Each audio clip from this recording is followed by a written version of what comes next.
We're live inside the Impact News studio here on WCNC Plus.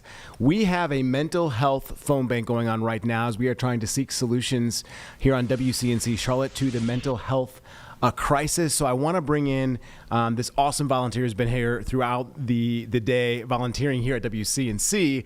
Her day job is at New Hope, though. She's a clinical director, Rebecca Spanberg. Rebecca, great to have you here. Appreciate your time. Yeah, I know I don't know exactly what you guys do, so we'll start there first. Talk about what New Hope is and how you guys bring hope to our community. Sure. New Hope is a residential treatment facility for adolescents, and we serve kids, both boys and girls, who have been affected by mental health issues, a lot of trauma, a lot of anger, depression, things like that. We also have some other services that we have in York County, MST, which is multi-system therapy, that we do in the home. Okay. Awesome.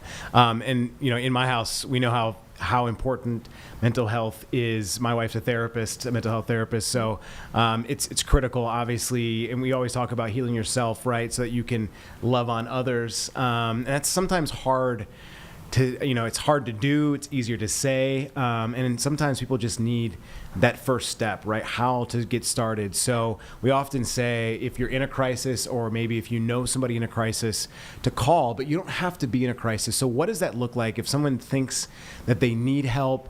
What can they do? What should they do? What does that look like? Just reaching out to someone. NAMI is a great organization, National Alliance on Mentally Ill. Reach out to them. They've got lots of resources. Your school, go to the school officers and talk to them. But just don't ignore it. Ask questions. Yeah. I mean, we're in the middle of this epidemic, this mental health crisis in and of itself. And I think a lot of times, especially with social media, right, playing in on folks' insecurities and the things that they see. And sometimes these kids, even adults, can't get away from it. That has to be a factor. Are you guys seeing that? And maybe some advice to parents, to kids out there about that as well. Yes, just keep the communication open. I have 2 girls myself, and I talk to them all the time about what you see versus what it is. Talk to them a lot about that. Just keep the communication open. Listen. Not only just talk, but listen. Okay. It's great to see that you and New Hope and NAMI are here. Do you guys coordinate at all? Are there any services that you guys share, or you work off each other at all? Talk about that collaboration. We do like to coordinate. We are a big sponsor of the NAMI Walk in York County, South Carolina. We are doing things like this. We also try to pair with them and working on pairing with them with getting supports for families for the kids who come to our treatment. Because they come from all over, so the families are in different places. So we use a lot of NAMI resources to direct the families to get some support for themselves. Yeah, I want to go back to what I talked about healing yourself first. I was raised in a family that was blessed. And I think a lot of folks sometimes can take a step back and realize sometimes the situation maybe is, or maybe it wasn't what they wanted. But a lot of times it's on us to try and find that fix or that help, right? I guess what's one thing that you advise folks to do to try and take that first step, other than just communicating, because it is hard, especially with men. We don't necessarily talk a lot about it. It's not over beers. You'd rather talk about sports, not something you talk about necessarily. But you talk a little bit more about that, if you would. Sure. One of those first steps is just saying it's okay to yourself. It's okay to not be okay. Yeah.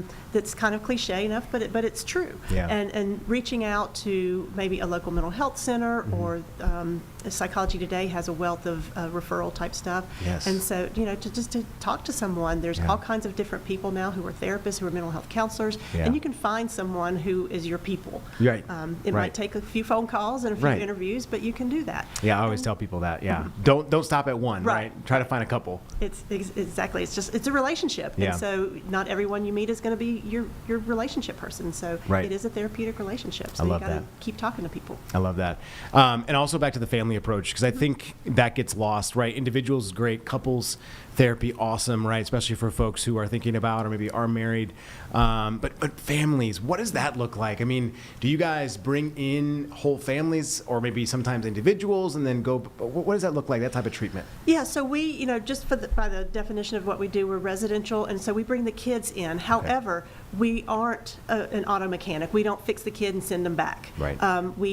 We include the families. We have funds to help bring the families in for weekends, for visits. We have, we use a lot of electronic as far as virtual stuff to make sure that they stay connected, because even if the kid is the identified patient, so to speak, their behaviors affected the entire family, and so the family has to heal, not just the kid. And so, we do everything we can to make sure that we get those families in as much as possible, so that they can start to heal. Yeah, and I gotta ask about this, because it's something that I have spoken with many people at length, but it seems like, and we've done a story actually with Pride Magazine on a therapeutic or a therapy where a place where it's women and girls, and their focus is on getting folks that are normally looked at as minorities, right, black and brown folks in there, because sometimes in those communities it isn't, again, talked about. So are there any things that you guys have specifically in the black community or the Hispanic community that, because I think in those communities sometimes there's a stigma around mental health. So how can we get around that? Or are there things that you guys are working on to maybe bolster that? Yeah, that's a great question. That is something that is on our radar that we would love to reach into further to do that. But going back to, how do you do that?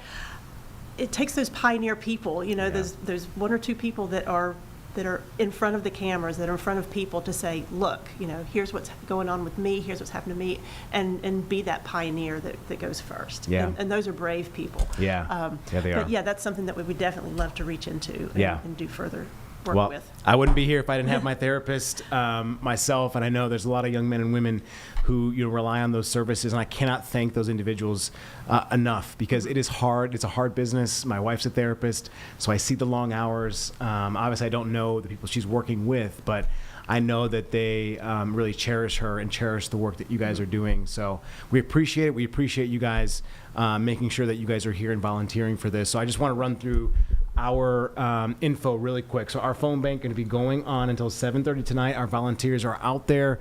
Reach out, please. 704-329-3703, and we'll put this up on the screen here in a second. And if you don't want to call that, and maybe you're in a crisis or you know somebody that's in a crisis, call 988. Just take that first step. I think you're going to really thank yourself once you get through this process that you reached out and did something for you. So that's why we're here, and that's what we're trying to do. So great to meet you, Rebecca. You too. Thank you. Thanks so much for what you guys do at New Hope and at NAMI as well. We've reported on your organizations, and we'll hopefully continue our partnership as well. Yes. So thanks. Have a great night. You too. We'll check back in with the volunteers again, but that is again going on until 7:30 tonight. Please call in. That number again, 704-329-3703. But if you are in a crisis, you can call 988 at any time, and somebody will be on the other side of that phone call. All right, we do want to go to the Indian Trail Town Council. They are expected to decide on whether to censure the councilman who is, his name is Todd Barber. He's been accused of running a controversial Facebook page that spreads misinformation and targets local officials. We've had multiple reports filed on this, and so we want to go into this right now as this is ongoing. First off, he should know it's a ferret, not a weasel. Go to page 16. Now, this top picture has been all in the media, and he refers to it, and the media picked it up as the page mascot. It can't be the weasel that I've supposedly been seen in public with, because this ferret died in 2021. And you can see the Union County Weekly ran the article. Front page news here in Union County when little Joe, not little Joe T, passed away.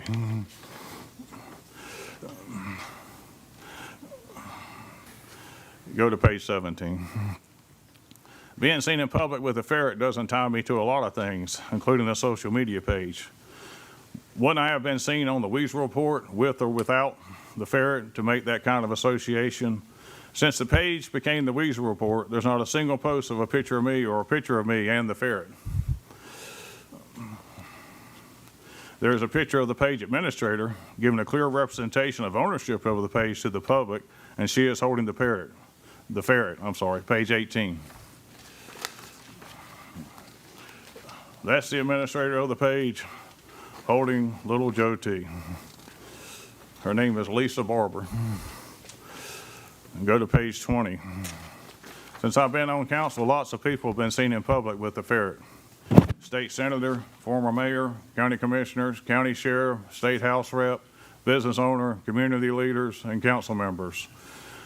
Why, even Mayor Pro Tem Gay. Go to page 20. In fact, the picture of him, including the ferret, which you can see I'm holding, is the top picture, and still currently the top picture, of his elect Dennis Gay page. Does being seen in public with the so-called weasel make him responsible also? He used the ferret to get elected. Now he wants to use the ferret to censor me.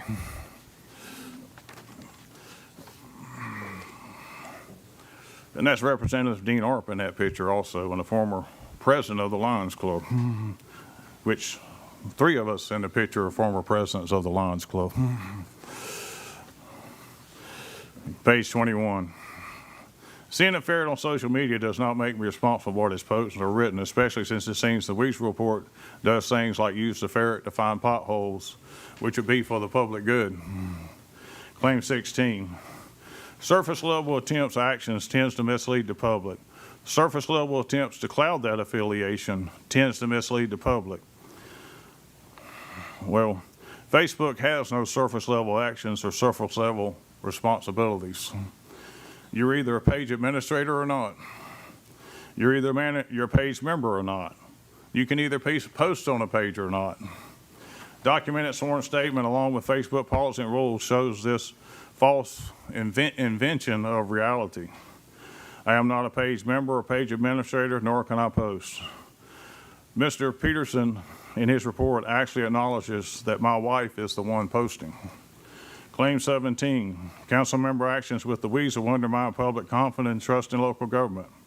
It's now proven I have not posted anything, so I've taken no public action. I have not even been officially quoted on the weasel report. I have no editorial control or administrative privileges of the page. 18, board members shall strive to be truthful and provide information in a factual and objective manner. I have provided no information publicly as I have not posted. Mr. Peterson provided not one post that is untruthful or not factual. I'll be the first public official ever censored for not saying anything. So in other words, there's no evidence. After previously stating in his conclusion is inescapable, he then in the last paragraph of his report opens reasonable doubt as he says, even if individuals disagree with my findings and conclusion of this report. After my wife's affidavit, no doubt disagreement with his findings are the only logical conclusion. I think the administrator of the Weasel report went Houdini on Mr. Peterson. The Weeds report is run and managed by a private citizen. The town has no control or authority over them. I follow the Weeds report. Last year, I asked the town attorney if I could fact check what was said at council meetings on social media. She said yes. Reason being, we have a representative form of government and responsibility of integrity. Making sure what is said in meetings is honest, protects the entire board, and is my duty to the citizens. If the citizens or a group of citizens is reporting and ensuring transparency and honesty, I don't have a problem with it. The report doesn't give a single example that the people over at the Weasel report are being untruthful. I would suggest that if you board members don't like the page or the post, then don't say anything that is not true. The town paid for, in closing, Mr. Peterson said a council member's pet weasel as a report of putatively authored by said council member's partner violates an ethics policy is dispiriting. Regardless of the report's conclusion, the town deserves better from Councilman Barber. The town paid for investigation and then an unprofessional closing comment to disparage my wife and I. Mr. Peterson openly states that the page is putatively authored by my wife. He gives my wife credit for being the author by acknowledging my wife is apparently the author and it's common knowledge. Then the public basically has not been misled. And I have done nothing wrong. Mr. Peterson invalidates his own argument. My wife and the page managers are not subjected to town social media or ethics policy. Mr. Peterson is right when he says the town does deserve better than me. And guess what? They got it in my better half. I'm very proud of my wife. I realize I'm not presenting to an impartial jury or standing before a non-biased judge. A non-binding censure would only be political, as the allegations have been proven false. A political censure was done on me a couple years ago, and it only helped me get reelected. So after this, maybe I'll change my mind and run again in 2 years. Given false allegations, potential slander, and defamation of character, First Amendment consideration, possible violation of my wife's civil rights, potential improper conduct by an attorney, and misinformation to the media that have occurred, it is under advisement that this is all I have to say on the matter today. Thank you. Okay. Anybody else want to make a comment? You want to start clearing? I'll go this direction. How's that? Okay. So, Mr. Barber, I'm very sad that I have to ask you these questions, but I would feel it's for the citizens, it would be a dereliction of my duty if I did not ask you these questions. Can two things be true at the same time? I know you're a man of details, and you stated that your wife owns a ferret. Are you saying that you and your wife don't own the ferret together, or is just your wife owns the ferret? That's one of my questions. Also, Mr. Barber, I would ask you, I'm not big on Facebook, but I noticed you continue to say you didn't post anything. Did you, I guess posting is pushing the button so people can see it. Are you responsible for dictating, writing, or advising your wife on any of the content that was posted? Also, I can't defend Daniel Peterson, but he's a lawyer and that's a professional. Nevertheless, I understood his statements to say that you're benefiting as an example, not to saying that you were benefiting from some kind of development or something like that. He was giving an example of if you were voting on something that your wife was participating in that would benefit you. So I don't think it had anything to do with you benefiting personally. It was just talking about you benefiting from her being a part of it. Also, the comments saying that this is political, that's your opinion. My vote won't be political. I don't even think you're running this year, so I don't see how it would be political. I saw the facts. And then the other thing is, citizens come to me and they tell me how they feel, and they tell me about the Weasel Report, and they feel that it's misleading. So you can't make the judgment if someone has been misled. You can give your opinion, but also they're giving me their opinion when they're asking me the questions and saying, hey, what I thought this, that, and the other. So that's just my comments for this. I'm truly sad that I have to ask these questions. I really wouldn't want to be a part of this, but I think the citizens deserve better. And again, I was elected for this, so I have to ask these questions. I would appreciate it if you were, if you did answer them. If you didn't, I guess that's your prerogative. My answer already answered those questions. And under advisement, especially when you say about the direct benefit, no, I've been advised. That's really wrong, and when I don't know where my wife and I are going with that, because the direct benefit's not true. So, and my wife said in her statement, And little Joe T's hers. All I can tell you is she bought and paid for him. I like to say that this is. I thought you were finished. No, I thought you were finished. I thought you were finished. That's why I started Hold on, speaking. one at a time. You didn't answer. I got no. Go on. I'm Yeah, sorry. turn your- Under advisement, and I tell you is, I didn't want to have to spend the money on an attorney, but I sought advice, and I'm not saying, I got no comment.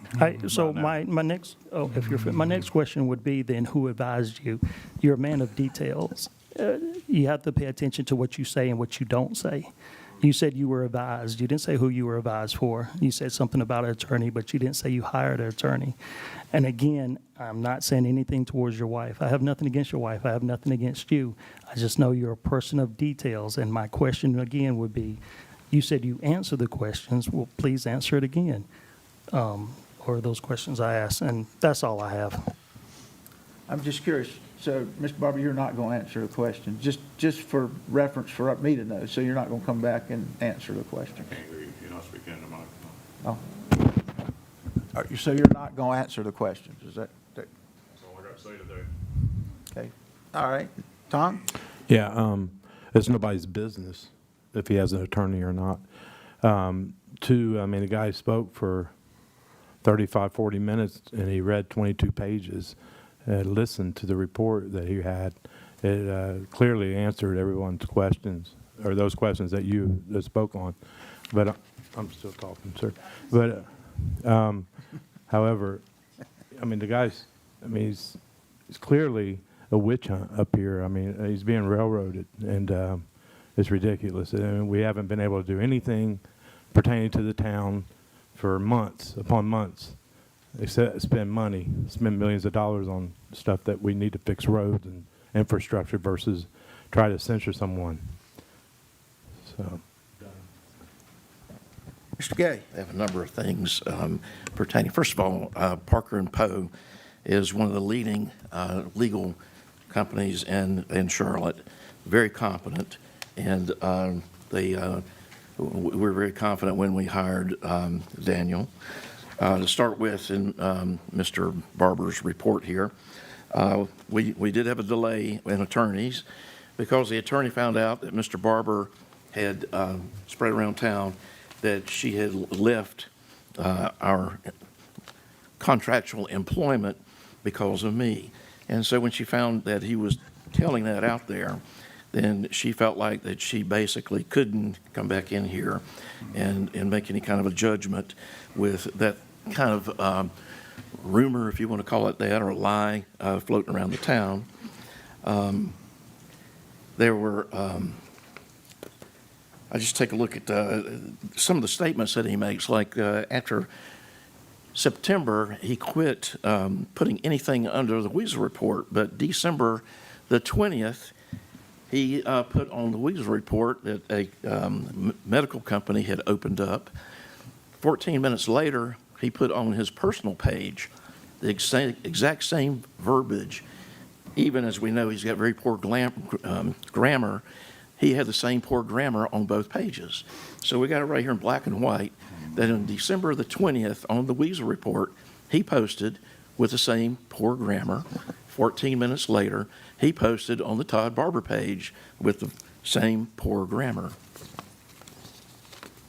Supposedly, when somebody's name is changed on Facebook, everybody's notified. I don't know that anybody got notified. I know that I didn't.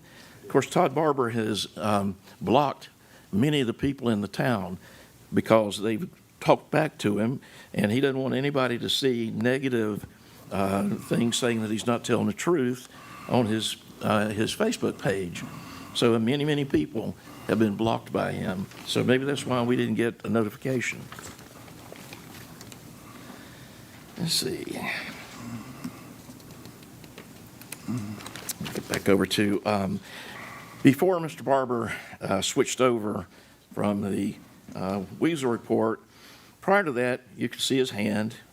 You'd always know it was Todd Barber with the Weasel. Well, when you look now at the Weasel Report, he doesn't show a hand. He just shows a weasel. So he didn't want anybody to know that it's his hand. And we've had people talking about him walking down the street and carrying the weasel and taking pictures, and everybody in town knows what this is. It's just his smoke and mirrors that he's doing. Get over to my favorite thing is the affidavit that they had signed and they had notarized. I've been in court before, and you hear all different things in court, and people put their hand on the Bible and swear they're going to tell the truth, so help me die, or whatever. But anybody can put anything in an affidavit, and the notary, her only concern is this the person that's signing this document? Do they have a legal identification? And pay them $3, and they will notarize an affidavit. You can put whatever thing you want on an affidavit. Basically, they don't care. They're just making sure they've got your name and that's who you are.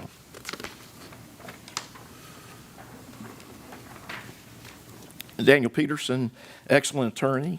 He was very thorough. He didn't interview me, but he went back and he looked at a lot of Mr. Barber. We all say Mr. Barber will hang himself by what he puts out, and he's doing a pretty good job of it with the things that we've come up with, particularly showing in December the 20th, right after September, when he claimed he put no other post on the Weasel Report. He's caught with his hands in the cookie jar again. Excuse me. Go ahead, Dennis, keep going. Okay. I thought this was questions and answers. Yes, I did pay his wife to do my mailing.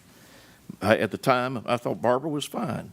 But later on, what he was looking for was 3 votes, so he would have the power to make personnel changes. And he went into the town manager's office when he thought he had the 3 votes and basically threatened his job and told him he had the 3 votes. In other words, he was running the town at that point. And when I saw that and other things, that he went in with Mr. Hamburgy, I was not in there when I heard all this stuff. It came back to me. And so the town manager will tell you I called him and told him after many lies I'd seen that I was no longer drinking the Todd Barber Kool-Aid. And I paid his wife, and I paid her handsomely for what she did in mailer. So, you can take things and you can spin them any way you want, and Mr. Barber is excellent at spinning things. But one of the things that we have to do as a council person, we have legal issues that we have to listen to in closed session because there's legal implications down the road.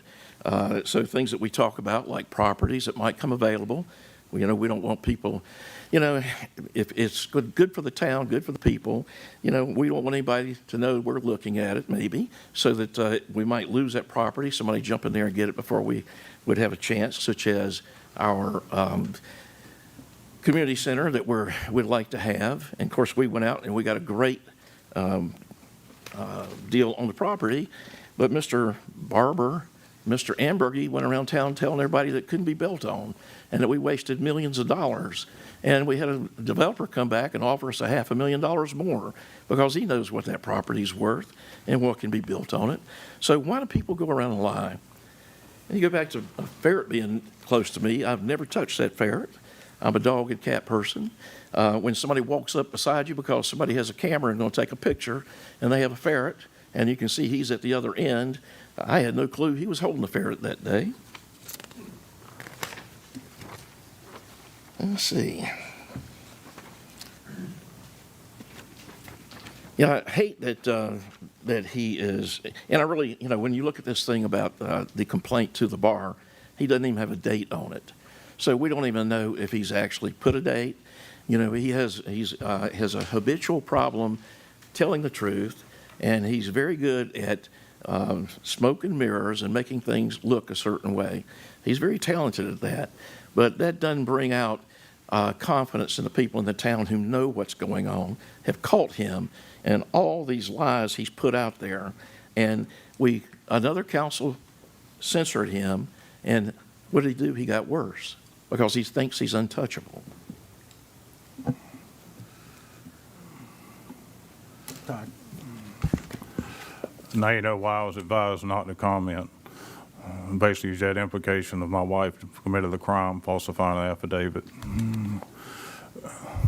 Like you can't, the reason Mr. Peterson didn't have a lot of this stuff in his report because it's dribble of where obviously you can copy and paste someone else's Facebook post or share a post. So then you got implications of rumor of why a town attorney resigned with no proof.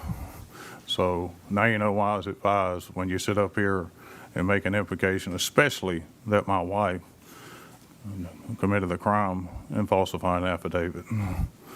Thank you.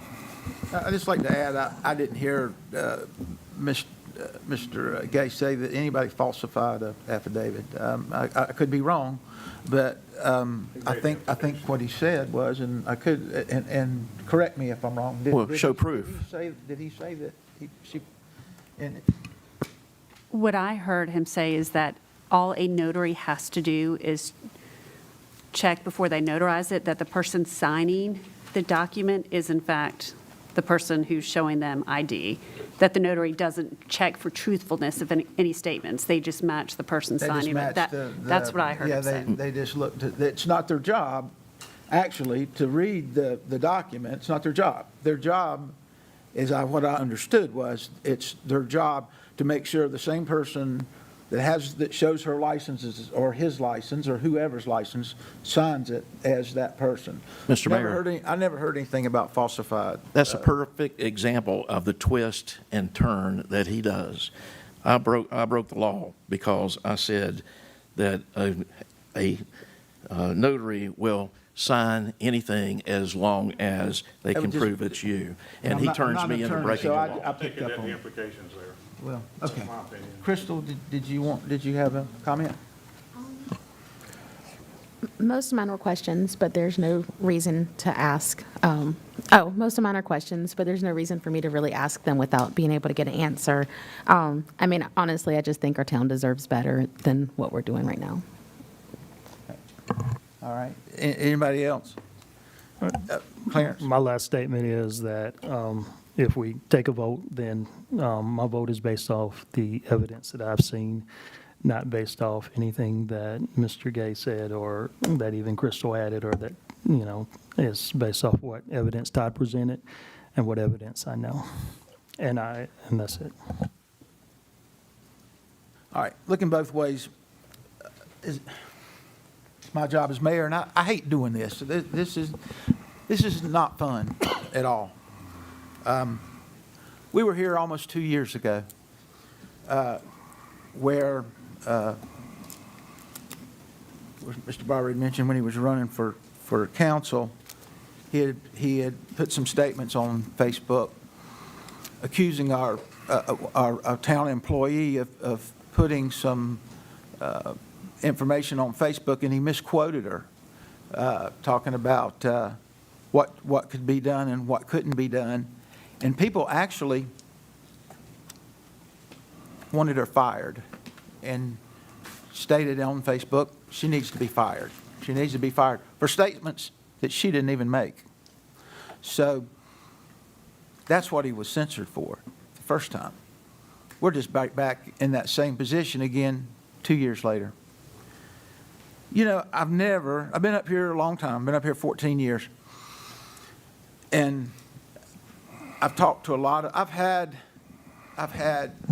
mayors from all over North and South Carolina call me. The Weasel Report is famous. People know about it. And they are embarrassed by it. We're embarrassed by it. Thousands of people are on that Weasel Report. And why is there a Weasel Report? I just want to say Facebook discloses that the Weasel Report was created on July the 11th, 2019, as the page entitled the Todd Barber Indian Trail Council page. It was renamed on April 26, 2024, as the Elect Todd Barber Indian Trail Council page. Then the name changed again on August the 21st, 2024, to its current name, the Indian Trail Weasel Report. So why do that? If you want to start your own page, why wouldn't you just go out and start a new page? Well, what you do is you have all these people that are already on there, you change the name. So there you go. Now, this was about the same time that our attorney told us that, listen, if you post anything or anybody who posts on Facebook, a public official has to let those people, other people answer or have an answer for what you're writing on the page. Because as a public official, that's what we should do. Well, let's figure a way around this, okay? Now, let me ask you this, and I've got a lot of stuff here written, and I think I'm going to skip a lot of the stuff that I had written. How many people, if David Cone and let's say Dennis Gay and Clarence Alsterbrooks, Crystal, Todd, all of us, let's say every council person everywhere did the same thing. They went out, they had their page, they changed the name. They changed the name because they don't want to tell the truth. They don't want to answer people, because as a public official, you have to let people, you cannot block them, and you have to give them a straight answer. Wouldn't it be just complete chaos in this world? Thank God that people don't do that. Thank goodness that that I don't have my own page. What keeps me from starting, and then do you think, ask yourself this, if you're married and you live at home and you ask your wife to take over the page, do you think she has any bias in it at all? Ask yourself that. Is there any bias in that whatsoever? Do you have any influence over what she writes or puts? It's bizarre. It's absolutely bizarre. The Weasel Report was created because Councilman Barber had deleted posts in the past and was told not to delete posts, that you can't do that. So what I'm going to do, I'm going to start something called the Weasel Report. He started out as an administrator. Said, I'm an administrator now. The very first thing he posted on that page was the mayor, as you saw up there, insults his wife. I never insulted his wife. She said I racially profiled her. So the town created a rule that we've never had before, that when somebody put something up that wasn't said in a meeting, and it was never said, there was never any racial profiling. I think his wife, I agree with him. She's a pretty good lady. I've never had a problem with her. When she wrote that, or whoever wrote it, that the mayor, that was a direct, I won't call it a lie, non-truth, okay? So the town came up, never done this before, started a new rule that they can change it. So they wrote on our page, that never happened, to 14,000 people. That never happened. Mayor Cohn didn't do it, and a council person never did that. And that was the start of the misinformation that was starting to go on the Weasel Report. And at that time, he was an administrator, okay? He was an administrator of the page, so he did. After posting the false post, residents were talking about, they were demanding that. So he started the Weasel Report. Some more notes here. Mr. Barber was administrator of the page, then he was not. The rule, so we also changed another rule. So because of the Weasel Report, had so much misinformation on it, that residents could not come up and ask individual council persons a question. We changed that rule. We changed the rule to, yes, you can now. And the way we did it, so we don't have an argument, is when you go through your council comments, and then at the end, then so it's not a direct confrontation between two people, you can ask council people. Numerous times people have come up and said, hey, I saw this on the Weasel Report. I saw this on the Weasel Report. Ask Mr. Barber, as you saw him tonight, ask him questions, and he says the same thing. No comment. No comment. No comment. An elected official who won't make a comment. Let me ask you guys something. If you've got a question for me, please ask me, because I want to have an answer for you. You know, I don't want to pull the wool over anybody's eyes. You know, we have a thing called Coffee with the Mayor. As a matter of fact, it's on Thursday, and everybody's welcome. I'll see a lot of you there. And anybody can ask a question about the town. They can ask a question to me. They can ask anything.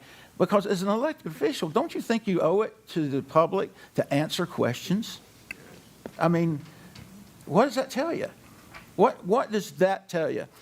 But, you know, we also had a radio news station come in. This was come in and ask Mr. Barber questions about the Weasel Report. And they stopped him in the middle of the aisle out there and asked him questions. And Mr. Barber said, well, wait a minute, call me tomorrow and I'll answer your questions. Well, they called him the next day, and he said, I can't answer your questions. You're going to have to refer it to our communications director and let her answer the questions. Well, the communications director didn't put the misinformation on there. He did.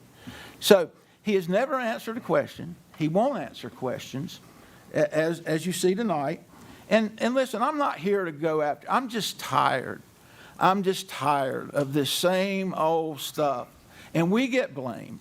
We're the ones that are called, you're the clowns. You know, we're the clowns of the town because of all this. There's one common denominator in all of this, and it's Todd Barber. It was Todd Barber 2 years ago. Every time there's a weasel report, it's Todd Barber. There's not one other council person up here that writes anything on their page. And my page is wide open. There's an elect David Cone page. There's a David Cone page with a mayor page. Anybody can ask any question they want, and I will give them an answer. Right, wrong, whatever, you will get an answer. That's the way it should be. And that's the way I would think everybody in this room would feel this way. And to have his page turn it over to a weasel report, and I think we all have, no, it was turned to the weasel report because he don't want to answer back. And it's frustrating to read stuff that's totally misinformation on there, totally misinformation. He's accused the town attorney of a contract that she didn't even write for our garbage company, and we could go on and on. He's accused the town manager of being a poor town manager. He's accused myself of being a poor mayor. And it just gave Mr. Gay, he's gone after. And I guess the whole frustrating thing is we don't have a chance to answer back. We can't tell the truth. We can't answer back on his page. Now, does that seem fair? And simply because now it's his wife's page. So with that being said, Mr. Barber, I just wish the page would not be here, and just write your page or have your wife write her page. Why is there even a weasel involved in the report at all? Yes, sir. Go ahead. Well, she has her page. It's called the Weasel Report. I have my own page. It's called Todd Barber page. So that's exactly what it is. When you sit here and you say stuff, and you bring up I quoted the communications policy to a reporter. We'll go back and look at the censor. They censored me for violating the communication policy that didn't apply to an elected official. So when I get approached, I say, well, we have a communications policy they censored me for. And then they say, well, it don't apply to you. Well, you censored me for it, And then, and you bring up, they censored me for violating the social media policy. We didn't have one. So you bring all that stuff up, but, and then you say, well, the reason I get advised is you sit there and say 1 minute, well, he posted it.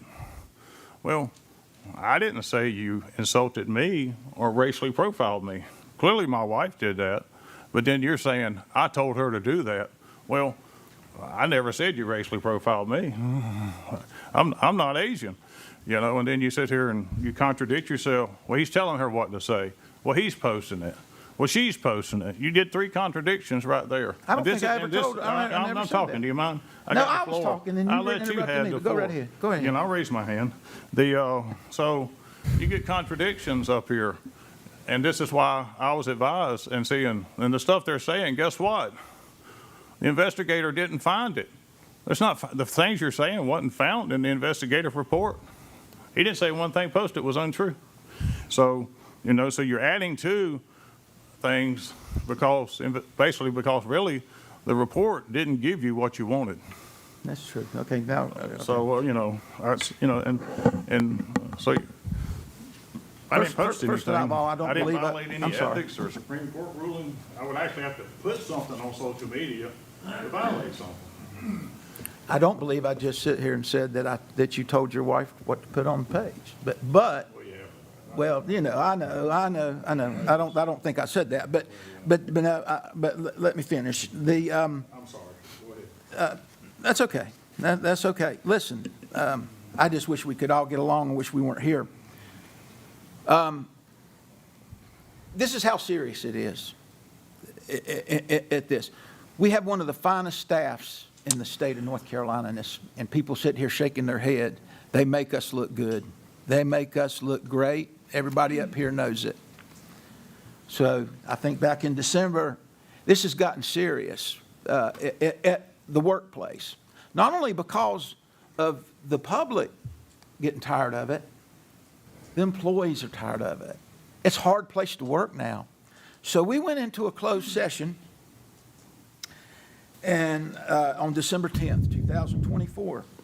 Council entered, and we can talk about it now because we've opened the minutes up. Council entered closed session in pursuit of NCGS 14331.811A3 to protect attorney-client privilege. The town attorney advised council that she has heard complaints and read emails from staff that included specific language mentioning a hostile working environment due to council member Barber's actions and constant emails. Okay? She also advised the board that she has received information that several staff members are looking for other employment, including department heads. Morale is very low, and there are feelings of uneasiness and uncertainty due to council member Barber's consistent criticism of staff and the town. It doesn't get any more serious than that. These are the people that protect us, that work so hard and help make our town great, and they love their jobs. They love their jobs, and they love what they're doing. Now, we all voted unanimously to bring Ms. Cox, who's our attorney, who brought us in there. I'm sure she didn't want to do that. I was shocked that she did it. She's also the attorney, I think, in Stallings. You're an attorney, and I happen to know they love her in Stallings, that we've got problems. We've got problems, and 100% states right here where the problems are and where they come from. So his answer in that particular to Ms. Cox was, I don't care. I don't care. I don't care if the department's head leave. I don't care about, to me, I don't care about this town. In my opinion, you know what he cares about? He cares about Todd Barber. He cares about himself, and he wants his people on council. And I'll tell you what, if that happens, I presume a lot of people will be gone. So anyway, Tom? You know, the hostile work environment's on this dais. It's up here. It's nothing to do with the employees. You know, Mr. Barber was upset about an individual that forgot his name on a document that he made up. So that's that truth. You guys use this platform up here to tell your stories and your lies. You know, I wish you guys could give an example of all the lies that the Weasel Report says. You know, it's always, they lie, they lie. You guys are playing just like the Democratic playbook. Accuse people of doing what you're doing, and I'm tired of it. This has been ridiculous this last year, maybe year and a half now, that we just can't get up here and just work. I don't come here to listen to you badger another council person. You know, I'm just tired of it, man. I'm just wanting to just work. I want to get the roads done. I don't want to build a new road. I want to have the roads that we have fixed. We've been waiting on for 12 years. You know, this is ridiculous. You guys need to stop. All right, we're going hold on. Hold on, let me just finish this and I'll shut up. You changed your Facebook page recently. I did. Yeah, because you had more members on that current page and you turned it over to the Maricone page. So I know you're just accusing him of doing the same thing you did. No, see, Or maybe you and learned it that's from him. completely false. All I did on my page is I had a David Cone page, and I put mayor in front of it. All your friends. Can, It's the same page. I'm Mayor David Okay. Cone My opposed to same David Cone. page, too. So, I mean. I could change the name of it. Here's smoke and mirrors. There you well, go. let's I let changed one the person at a time so that the Well, public can hear hold on, people. It's out of individually. order. It's been out of order.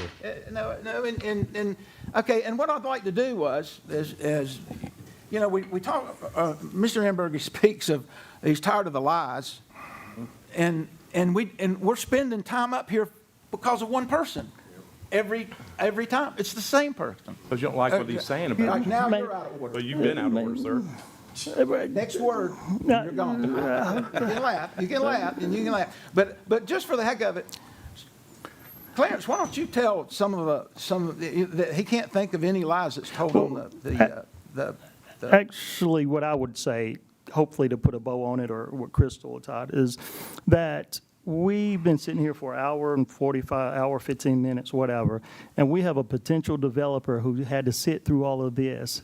Now, when you have something that says the town is corrupt, and you have to sit through a meeting, what does that say to a potential developer? This is hurting the town. So what I would like to suggest, because the manager has an open door, if the administrator or whoever scribes or whoever writes for the Weasel reports has problems with the town, come talk to the town manager and let's see if we can get these worked out so we can move forward, so that we don't have potential businesses saying, ooh, the town is corrupt, or they have to go through this or whatever. So if the citizen that has the problem, that thinks, if the citizen thinks the mayor is racist, if the citizen thinks that Mr. Gay is a problem or something like that, I personally, I'm not saying I know who wrote or writes the Weasel Report, but whoever writes the Weasel Report, Todd, if you know them, have them come in and sit and talk to the town manager, and let's see if we can figure this stuff out so that we can go on with our meeting and finish. That's Hey, all. Dennis, if you got something to say it quickly. Hey, I got something to say. I had my hand up first. Basically, tonight, the thing that came out, and Mr. Barber showed it tonight, I did not mention anybody's name in that affidavit, and already he had twisted it into that I had broken the law and that I had gone after his wife. And that's what happens when he takes something out of here. It turns into that type of thing. That pretty much says the whole thing tonight. Todd? I'd like to address this closed session thing you brought up. You know, state law says you can't have a closed session to address the actions of a council member. We had one, in my opinion. The closed session, you know, I thought was inappropriate, but, you know, that's my opinion. I'm not an attorney, but we did. And then he brought up it was addressing emails that the town staff had. You know, we got a policy where if you have a problem or address anything about the town manager or about an employee, we have a town manager form of government. You go to the town manager. So if those emails went to the town manager and ended up copied to the mayor and council, how did they end up in public? How did you violate the rule of confidentiality of employees if they wound up in public? It's because Mr. Gay admitted in closed session he was sending them out to the Indian Trail Hornet's Nest. It's simple. It turns into public information. No, the rule on employees is not public information. Okay, thank you, Todd. You know, Melanie, if you'd like to I don't address that. think it is, but Do you just want to read the last that's my paragraph? opinion Read the is, last you know, paragraph. so Okay, I'm going to read the last part of that closed session. Ms. Cox advised the board that it is not appropriate to discuss Mr. Barber's emails, social media posts, and actions in closed session, and that any additional comments need to be made in open session. But So, that first comment said they address my actions, first paragraph. go ahead, Crystal. Just because I don't talk very much, I would like to say I was in that closed session, and that was said in the closed session. And then after that, we were said, let's take it outside then and finish it, which also got kind of misinterpreted out to the public. But I was in that closed session. It was a very disturbing closed session. I didn't like what I was hearing. I want a very good work environment for the staff. As you heard, I think we have a great staff. I think they do a lot of good things for us. But that closed session, what was being stated there absolutely did happen in that closed session. And I want to address one other thing. You know, Mr. Barber had mentioned that we have a resolution for censor, tonight and kind of getting ahead of that. But that is not an unusual thing. We don't have to censor him. It was just, would you explain that? In the censure proceeding rules, which Mr. Barber previously pointed out, it says, if upon the conclusion of the hearing, the council finds that a violation has occurred, the council may adopt a resolution of censure which shall be placed as a matter of record in the minutes of the official meeting. It said at the conclusion of the hearing. It did not say at the next meeting or following meeting.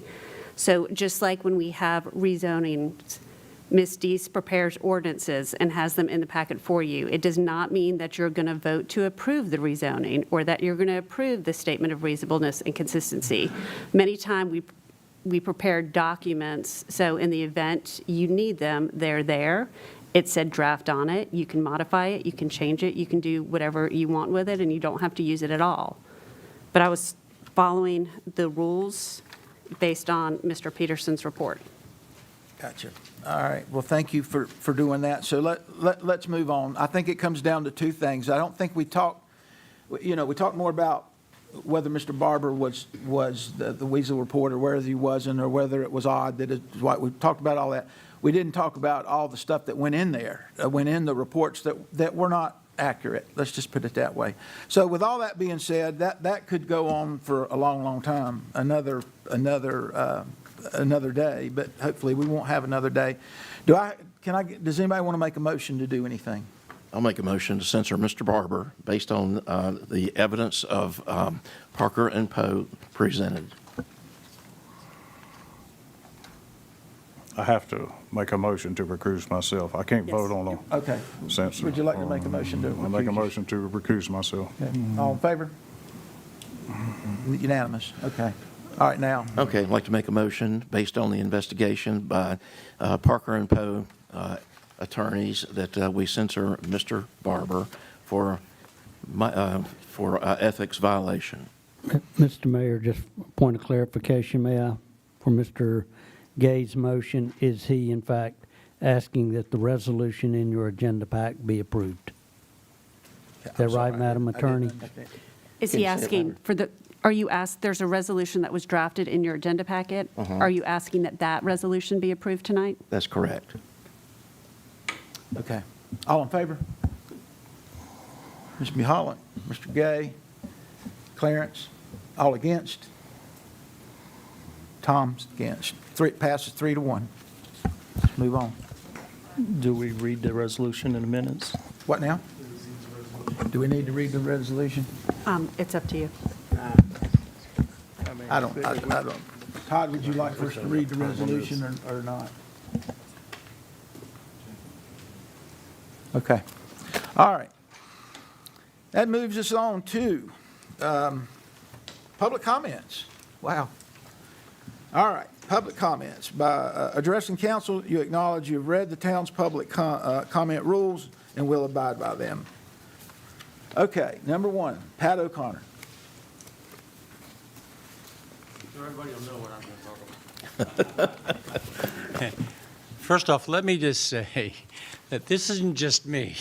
I don't want the credit for this. Every one of these council members, Abby, the entire town council has been responsible for a lot of these names. I didn't put all these names on here, but I just wanted to let people know these brochures are in the back.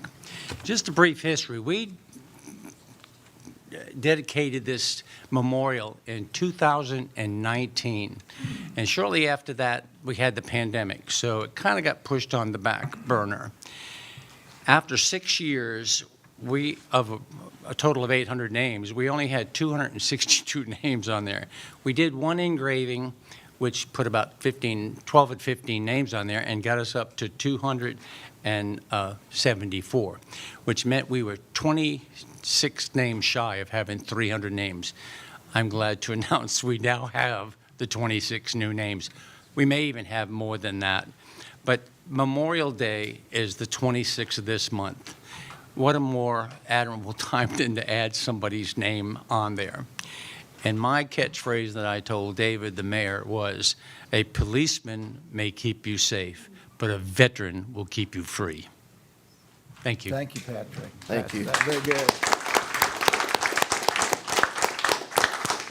And I just want to give kudos one more time to Patrick. We have a very beautiful memorial out there with names written on there of Army, Navy, all the different services of people who've served. Anybody can post or put their name out there, $50.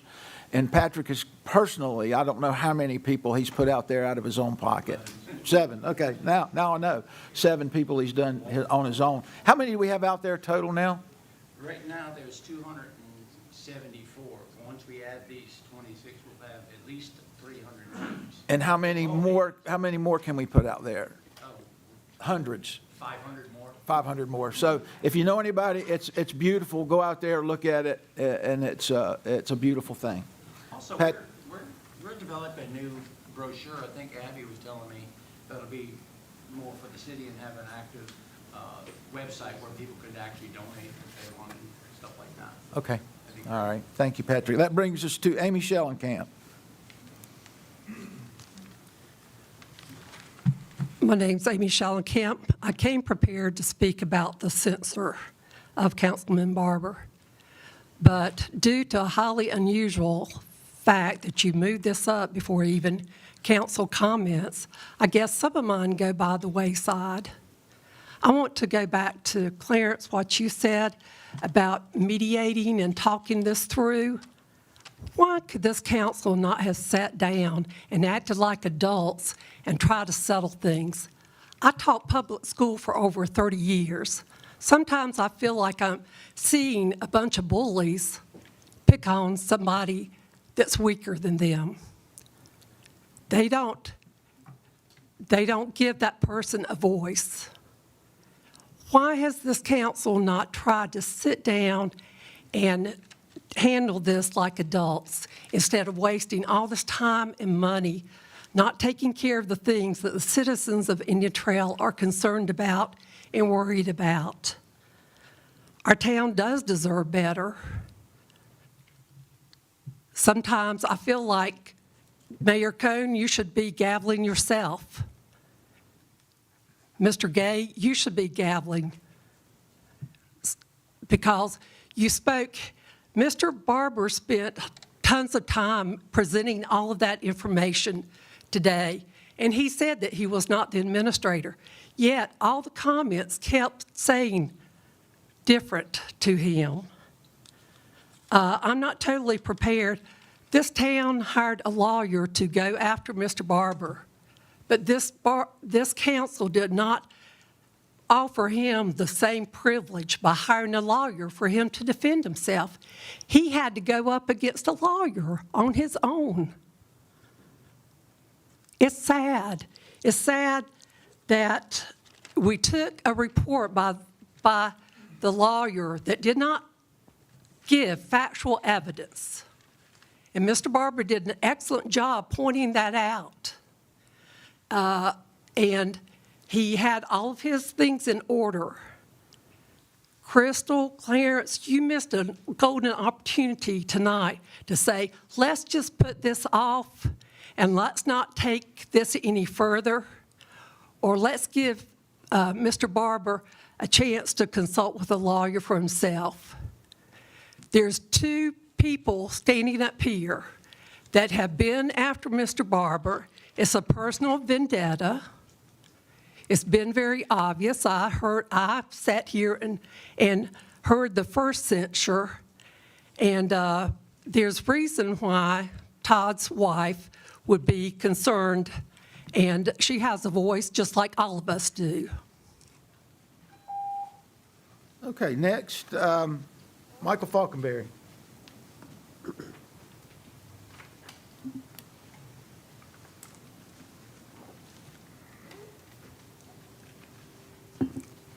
Good evening. I want to remind you this is National Police Week. Honor those who serve our public and put their lives on the line every day.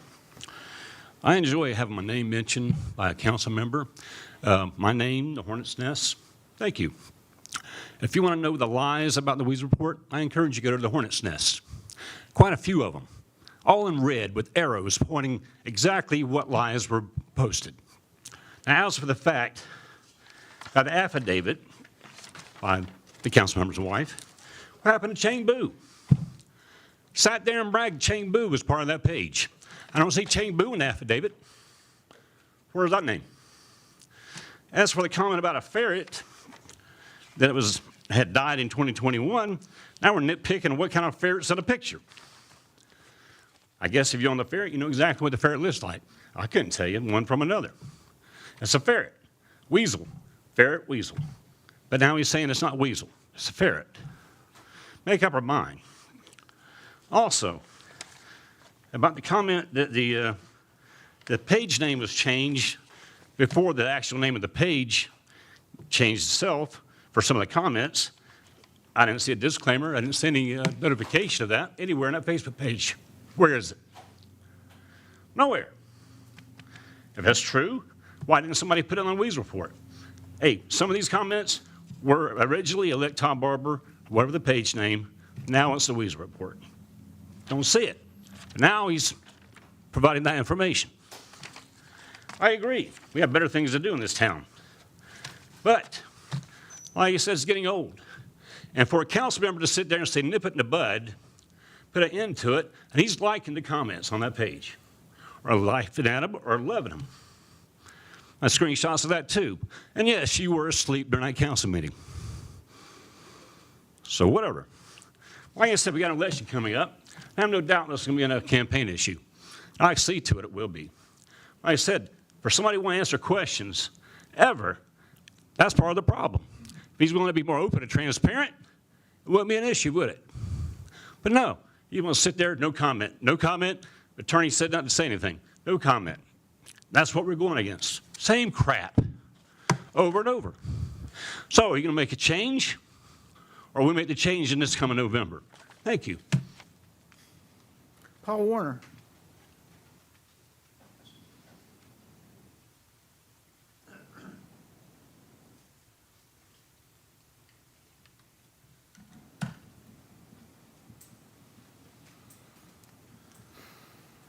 Council, I feel like what you did was just. Mr. Barber's like the wind, like smoke and mirrors.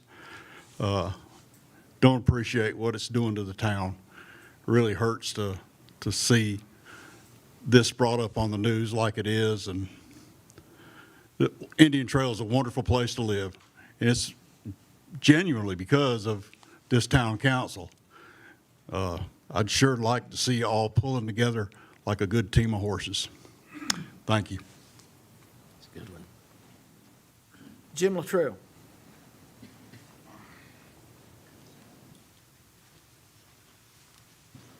Good evening. I come today, I spoke last time, maybe two meetings ago, because of my concern over the damage publicly that the town suffers from all this.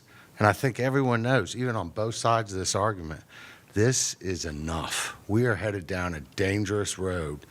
So I had a couple things that I wanted to just cover tonight that relate to what I see. Mr. Barber, you've laid out numerous reasons why you disagree with the independent counsel's report as to your direct involvement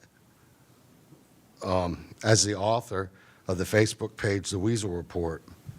Do you honestly believe you as a ghost author hiding behind your wife vindicates you directly from any involvement or responsibility?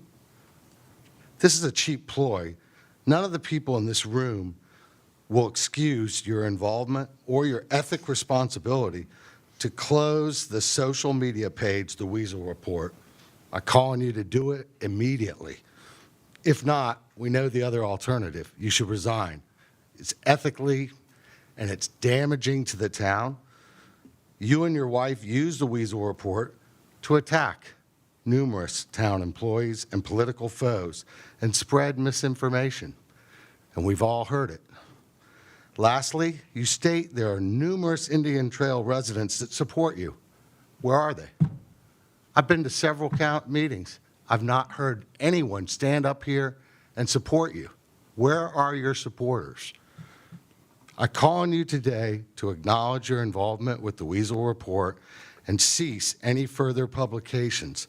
Close the page now or resign. Thank you.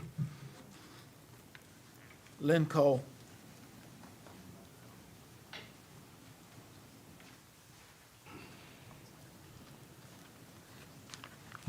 Good evening, Mayor, Council. Thank you for the opportunity to speak. My comments are directed to Councilmember Barber. You and your cronies continue to misrepresent the town by posting divisive, misleading, and untrue information on the Weasel page and creating problems where there are none. You claim no involvement in the Weasel page, but we've already discussed ad nauseum the history of the page and how it's yours. On April 8th, the independent report into your conduct in social media was presented to council. Since that time, the Weasel page has attacked the attorney that conducted the investigation, alleging that he has a vendetta against you, has continued to post false information about other council members, and continues to block all comments and questions. You may not physically post the information on the Weasel page, but any reasonable person can clearly see that you are intimately involved in its contents. So I have questions for you. Do you realize how unprofessional you are? Do you realize how much time and money has been wasted by the town because of your silliness? What is the result you're hoping to achieve by all of this? I ask these questions because I want to know the answers. I expect you to provide your standard no comment response. You can't answer simple questions in a public forum, but you have no problem attacking people via a Facebook page in which you claim no involvement. You are a coward and an embarrassment to yourself, to this council, and to the entire town. You should resign. Sooner is better than later. Thank you. That concludes public comments. We have council feedback. Does anybody have any feedback? Mr. Gay? I'd like to thank Ms. Schellenkamp, excuse me, I got laryngitis, for coming in tonight. For clarity, I'd like everyone to know that her husband ran for mayor last time, was part of Mr. Barber's entourage in the last election, and he was in, I guess, about a month ago, and took it was a shame he took a shot at the mayor over a vote that he did on taxes 12 years ago, maybe even more than that. So just so you know, there is a relationship there. And thank you for coming in and your comments. Appreciated that. Yeah. Okay. Anybody else? Todd? I think I was sitting beside Mr. Hamburger when you accused him of being asleep. It's just not true. Matter of fact, I think you posted up that Shirley Howe was asleep up here, and that was not true. Matter of fact, my experience with her and you is that she was scared of you.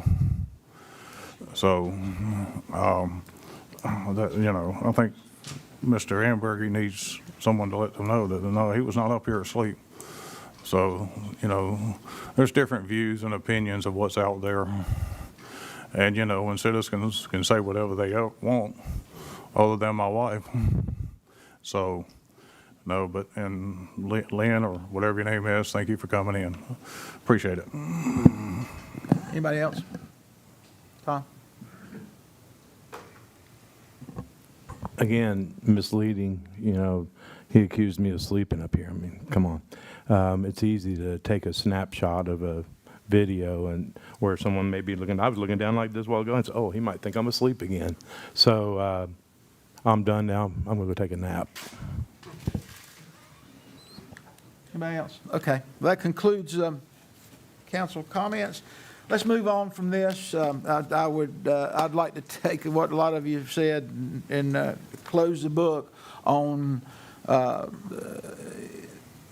giving nobody the opportunity to, you know, we had a speaker get up there and speak about, you know, she just can't understand it. Why can't we all work together? How do you work with somebody who doesn't give you an opportunity to speak for yourself? It's kind of hard to do. It's kind of hard to when people post things about different things about you and everything else, and then you're not able to answer, or you can't answer it back. So I guess, how do you work with somebody? I wish we could. I wish we could, because it is an embarrassment. This town is being embarrassed over and over and over again because of the Weasel Report. And there's only one person on this council that writes on the Weasel Report, and nobody else up here has a page like it. Nobody writes on their page like it. And so, and if you did, you'd give anybody the opportunity to have a rebuttal. So other than that, we're going to move to law enforcement update. Mr. Captain Andy Mullis.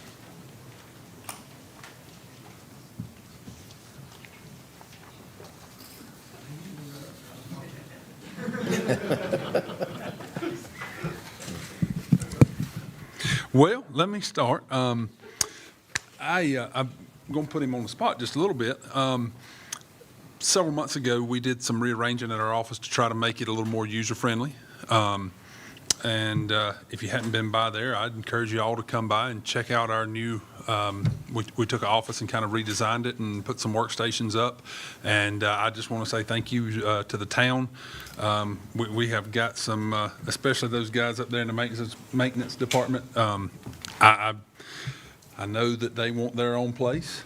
I hate to see that come because they're just so handy to have around.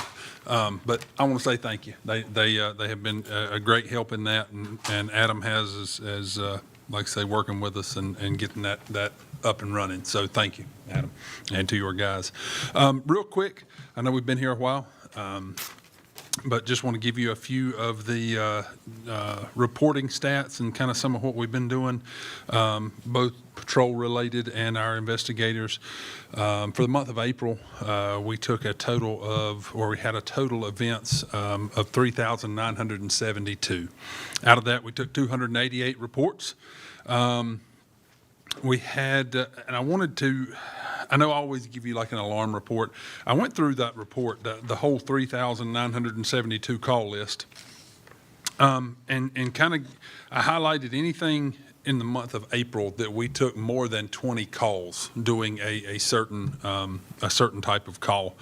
Again, I'm going to leave the traffic stops and that stuff out of it. We'll talk about that next meeting. But out of the 3,972 calls, 170 of them were 911 hang-ups, 117 alarms, 175 business checks. We had either disturbances. There's a couple of different categories that fall under that. Some are domestic, some are just nuisance disturbances. We had 94 of those.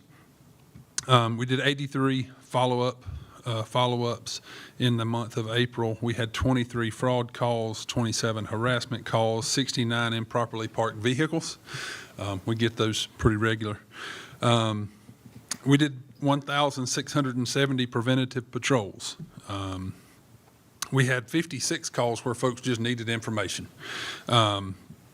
So we call those referral or information calls. We had 174 civil papers served, 21 subpoenas, 39 shoplifter calls, 54 suspicious persons, 26 suspicious vehicles, and 23 suspicious circumstances. Again, leaving traffic stops out, that was a pretty big one. We did 41 well-being checks, and we had wonderful and illustrious 35 animal calls for the month of April. That kind of breaks down out of that list what we did. And then touching on our investigators, they were assigned 23 felony cases in the month of April. They closed 16, which not necessarily 16 of that 23, but 16 from what they've been assigned over time. And I like I say, I'm not going to go into the details of how those were closed, but I have those numbers. They wrote 11 search warrants and recovered two stolen motor vehicles, and about $81,000 in other property was recovered last month by those two fellas. But that's it's been a busy month, and going to get even busier with the summer and the warm weather. And if this rain will ease up just a little bit, folks are going to be out and having a big time. But that's all I got. Any questions? I'd just like to make a comment that it amazes me every year you end up having more and more in my opinion, professional guys out there on the road. And when I look back in years past, you've done such a great job in bringing up the new group, and polite, informative, and very fair. And so you got a great group. Well, I can't take all the credit for that. That was a lot of the folks before me. So I just play the hand I was dealt. But I appreciate the sheriff giving me the opportunity to be here. And like I say, I was actually talking to him this week. It's a pleasure to be here in Indian Trail and work with the group of guys that we have and gals that we have working here. And I'll just have to be honest with you, just like I told the sheriff. When I first came up here, I wasn't real excited about it. But I have grown over the last few years to love this town. The folks up here love us. As far as the sheriff's office, for the most part, you're always going to have those folks who don't like the police. But I'll be honest with you, it's a constant. We have folks stopping by the office who appreciate what we do and how we do it and the way we go about our job on a daily basis. But thank you. Thank you, Andy. Appreciate what you do, and congratulations on your son this week on graduation. Brings us to consent agenda. Can I get a motion for the consent agenda? Can I make a comment? Sure. I'd like to remove off the consent agenda line E, ordinance for Chestnut Park Access Road and Budget Amendment. For further discussion, please. For Chestnut Square Park Access Road and Mr. budget. Mayor, which one, Mr. Ambergy? E. E is in Echo. Yes, sir. Let me, What's the reason? what now? What's the reason? Do you want to say? Further discussion. Okay, well, let me ask you something. Let me ask the attorney this. Generally, you should have done that at the beginning of at the beginning of the meeting, when we said, is there any additions or deletions? Oh, Am I okay. not correct to say that? Right, but you can make a motion to suspend the rules My now. fault. I was thinking of the agenda in general. That's okay. I wasn't thinking about the consent agenda. Do you want to make a motion to suspend the rules? I'd like to suspend the rules, yes, sir. Okay, and what do you want to add it to? I guess we could take it down to, Well, let's see. First, vote on his motion to suspend the rules. That's what? First, Oh, you yeah, need let to me get a vote on- motion to make suspend. a motion to suspend the rules on consent All in agenda. favor? Unanimous? All right, now. And I guess we can move it down to C, I mean, of I guess, 8C. I mean, because there's nothing after that. Well, that, I guess that's old business, correct? Yes, sir. All right, well, let's just move it to B, at 9B. Which one's he moving? E. My fault, yeah, 9B. Thank you.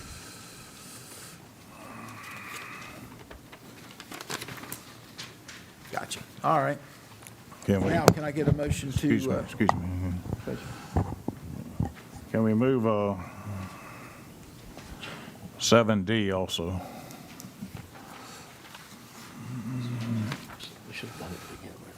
Advise 7B or 7D? I think he D is said in, D. D is in dog. Well, we'll move that, well, wait a minute, you want to make a motion to move to 9C? C. Yes, okay. So do we need to suspend the rules all over again? No, they're already suspended. They're already suspended, okay. I get a motion to move 7D to, And D and E.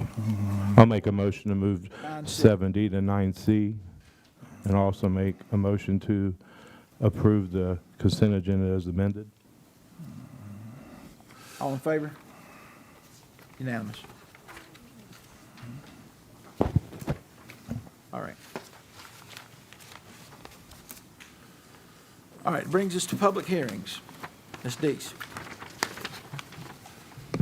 Good evening, Mayor and Council. We have two public hearings tonight. Our first one is a conditional rezoning, case number 2024-0127. We are happy to present Indian Trail Corporate Park as a conditional rezoning. So a little bit about this request. It's approximately 31.5 acres located off of Indian Trail Fairview. Current zoning is split between single-family SF1 and general business district, and the proposed zoning is going to be CZ light industrial. The intent of this project is to develop 6 light industrial multi-tenant buildings totaling 270,000 square foot of gross floor area, keeping those permitted uses that are allowed by right. And then we do have a couple of conditions that we'll talk about later. The applicant is St. John's Property and the law firm of Moore, Van and Allen. And the property owners are listed there below as well. So a little bit about the subject properties in the surrounding area. If you're familiar, this is directly adjacent or across the street from First Baptist Church of Indian Trail. You can see on the screen the chart, there's a variety of uses from an industrial park, businesses, vacant, highway corridor property, and then, of course, the church and school with First Baptist of Indian Trail and Metrolina.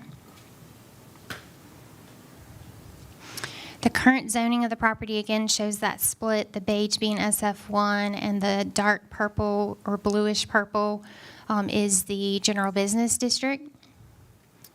And then we've got the zoning districts over there for your review as well. That's just really a mix. We've got Stallings, highway commercial, Union County light industrial, Union County highway corridor, regional business district SF1, light industrial, GBD, almost the gamut over there. Future land use map from the Comprehensive Plan 2041.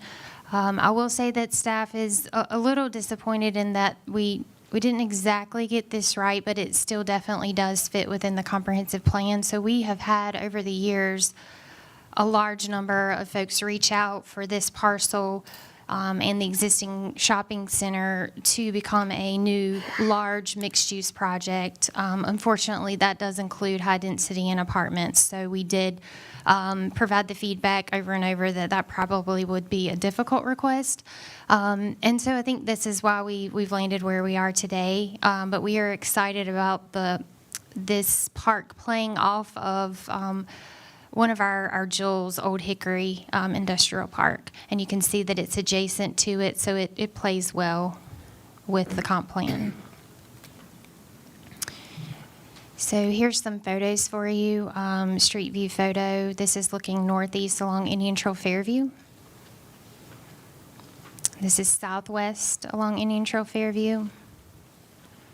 This is across the street. This is looking directly into the properties. There is a single-family residence that's existing, set back off the road. And then this shows the existing RBD on the southwest side of the project. And the end of the cul-de-sac with a tie into Union Beltway at the rear. This shows some of their tree save area that they proposed. And then a little bit of analysis and overview. Again, it's 31.5 acres. They've assembled the properties. There's one home that would be demolished at the rear of the property, but most of the property is vacant, wooded land. There's no other residential units surrounding the project boundary, and it fits in with the existing commercial and industrial as well as the institutional uses, so matches that future land use, mixed use, and office. And staff is of the opinion the project meets the intent and goals of the comp plan. So here's your concept plan, looking at the orientation of the buildings, the pond to the north. We'll get a little bit closer in. You can see the tree preservation and landscape buffering.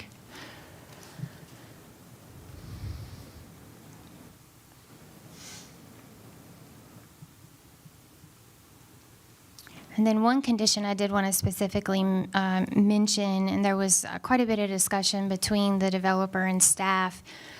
They requested for childcare facilities to be an option. And as planners, we had a little bit of trouble with that, being that it was industrial, but we really had a lot of conversations around the true intent of this is more of a business park. So we came to a compromise, and you can see that the buildings or the areas in light green is where the child care facility locations could be. So we wanted to be careful of cars stacking, children being in loading areas. Those were some of our concerns and the reason why this is before you, and is provided as a condition. And this just shows some of the concepts we really wanted to see. Okay, show us how you're going to handle that outdoor play area along with the loading areas for the business park. We were very excited about the all-brick building proposed. Right-of-way seemed to meet our design guidelines, so we were very grateful for that. I've just got a few representative photos to share with you tonight. So we had some public meetings. Our two required community meetings were held on February the 10th. There were no residents.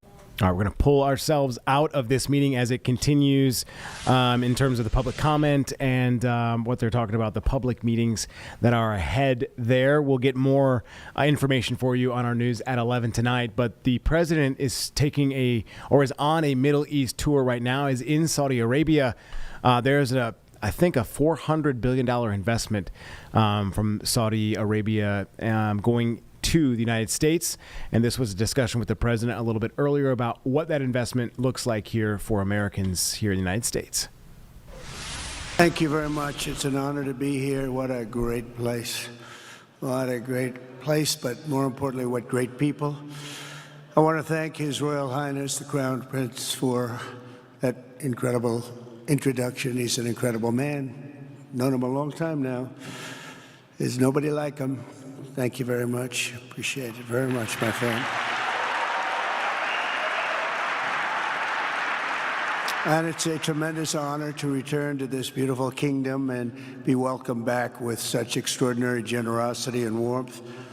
I've never forgotten the exceptional hospitality showed to us by King Solomon, who's just, we talk about a great man. That is a great man. That is a great man, a great family. And that visit took place exactly 8 years ago. The graciousness of the royal family and the Saudi people is really unsurpassed, no matter where you go. Let me also thank the countless ministers, government officials, business leaders, and distinguished guests for that warm welcome. Very warm, and I know so many of you. I'd like to call out all of your names, but we have a lot of problems. We'd be here for a long time. We don't want that, so don't be upset. With this historic state visit, we celebrate more than 80 years of close partnership between the United States and the Kingdom of Saudi Arabia. Ever since President Franklin Roosevelt met with King Solomon's father, King Abdul Aziz, aboard the USS Quincy in 1945, the U.S.-Saudi relationship has been a bedrock of security and prosperity.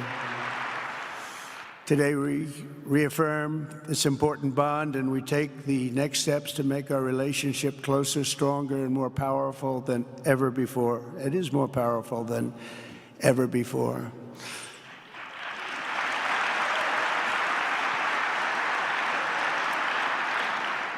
And by the way, it will remain that way. We don't go in and out like other people. It will remain that way.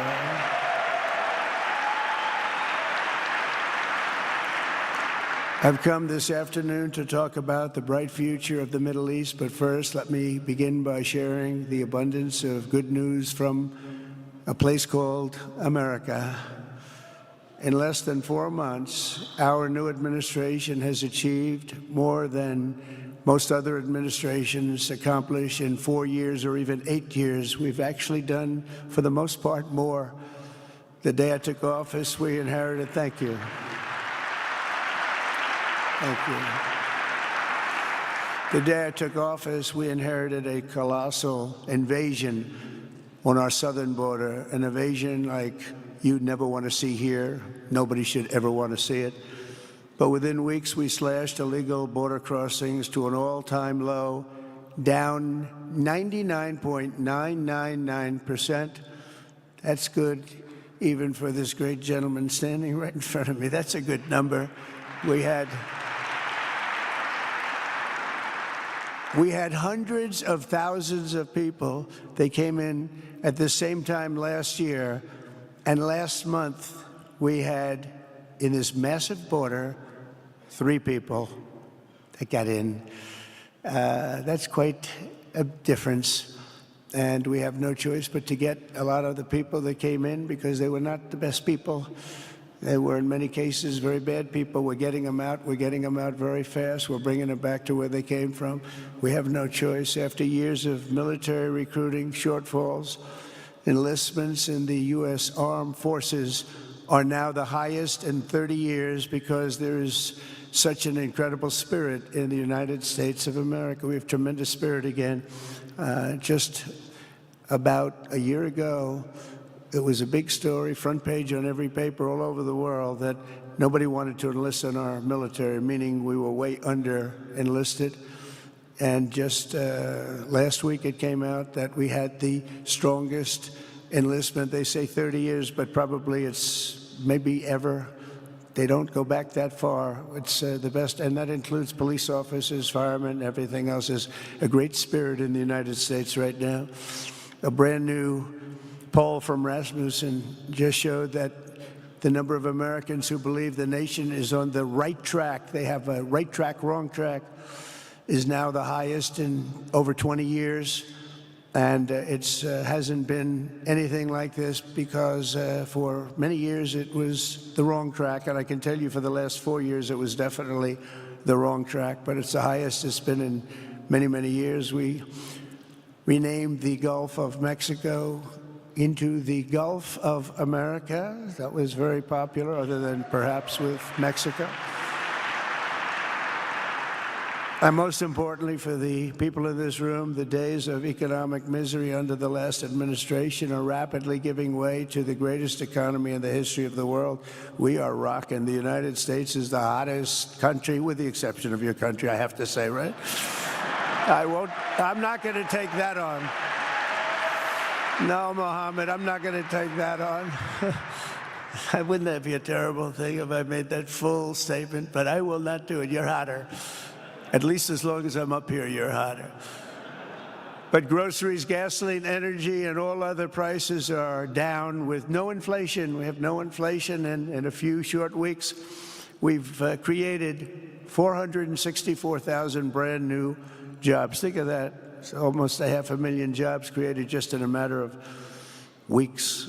We just reached a historic trade agreement with the United Kingdom, and over the weekend we reached a breakthrough agreement with China.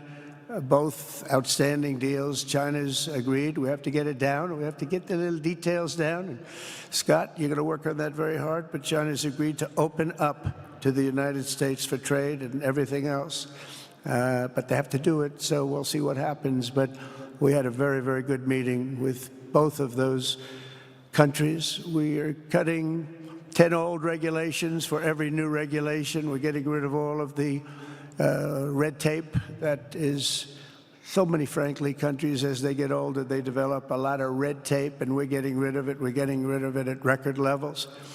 And I'm pleased to report that the United States Congress is on the verge of passing the largest tax cut and regulation cut in American history. We think we're in good shape to get that.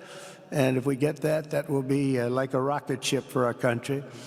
In the first quarter of the year, the investment in America was up an astounding 22%. More than $10 trillion of new investments have been announced or are coming just since the election on November 5th. So think of that. In a very short period of time, we have over $10 trillion. And it could be much higher than that. Not everybody comes to the White House to have a news conference that they're going to be opening up in America, but they're all coming in at numbers that we've never seen before. If you take a look at other presidencies, they wouldn't do $1 trillion sometime in years. We did this in essentially 2 months because you have to say we got into office and they gave me about a month to clean up and fix up the Oval Office, and after that, we started working, and the money is pouring in, the jobs are pouring in, the companies are pouring into our country like we've never seen before. There's never been anything like it, and we let other people tariff us into losing a lot of money and a lot of jobs, and now we're tariffing them, and it's at a level that nobody's seen. It's a level that is making us a very much different country and a very different Republican Party. We won a tremendous victory in November. We won all 7 swing states, the popular vote by millions and millions of votes. The Electoral College we won by 312 to 226. Remember they said, well, we could get to 270. No, we got to 312. That's a big difference. And very importantly, we won counties throughout the United States, 2,660 to 451. That's why when you look at a map, they're all red. It's all, the whole country is red. Red stands for Republican.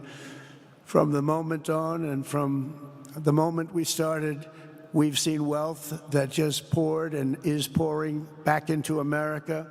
Apple is investing $500 billion. NVIDIA is investing, and I see my friend is here, Jensen. That's very good, wherever you may be. Thank you very much, because he's putting in $500 billion. TSMC is investing. Where is Jensen, by the way? Where is he? He's standing here. Where is he? I just saw that. Thank you very much, Jensen. I mean, Tim Cook isn't here, but you are. What a job you've done. He said he's got 99% of the chip market. I don't know. That's a big, that's not easy to beat. But what a job you've done. Thank you. We are proud to have you in our country. You know that. Thank you for the investment. TSMC is investing $200 billion, and with this trip, we're adding over $1 trillion more in terms of investment into our country and buying our products. And you know, nobody makes military equipment like us. We have the best military equipment, the best missiles, the best rockets, the best everything. Best submarines, by the way. Most lethal weapon in the world. In addition to purchases of $142 billion of American-made military equipment by our great Saudi partners, the largest ever. This week there are multi-billion-dollar commercial deals with Amazon, Oracle, AMD, they're all here, Uber, Qualcomm, Johnson & Johnson, and many, many more. So I want to congratulate everybody, so many great business executives, many of you, most of you I know, and they're coming in, you know, about a month ago. They weren't that happy when they saw me, and now they're saying, sir, you're doing a great job. Thank you very much. It's amazing what a rising market will do. Oh, it's going to get a lot higher. In fact, I told people 5 weeks ago, this is a great time to buy. I got criticized for that. Now they don't criticize me anymore. People should have listened.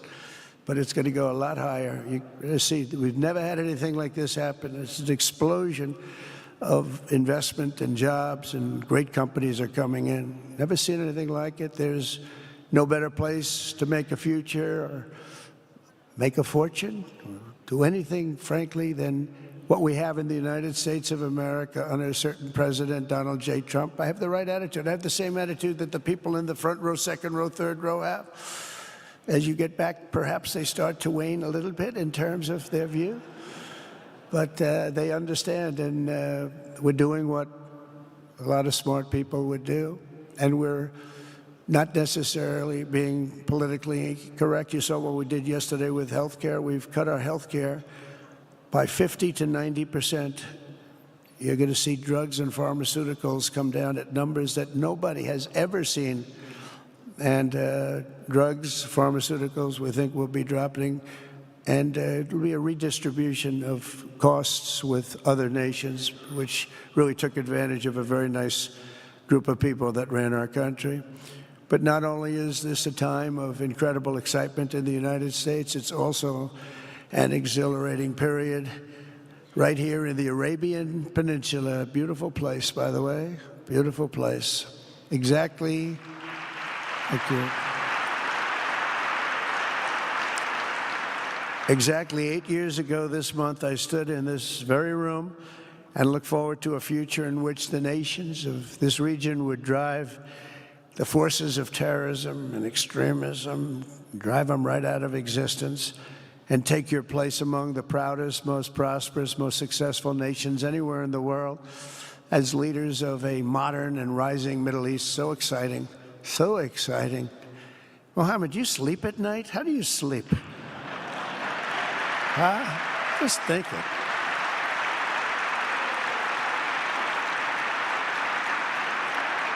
What a job. He tosses and turns like some of us. Tosses and turns all night. How do I make it even better all night? It's the ones that don't toss and turn. They're the ones that will never take you to the promised land, won't they? But you have done some job. True. But critics doubted that it was possible what you've done. But over the past 8 years, Saudi Arabia has proved the critics totally wrong. The transformation that has occurred even by these incredible business leaders. I mean, you had the biggest leaders in business anywhere in the world standing right before us.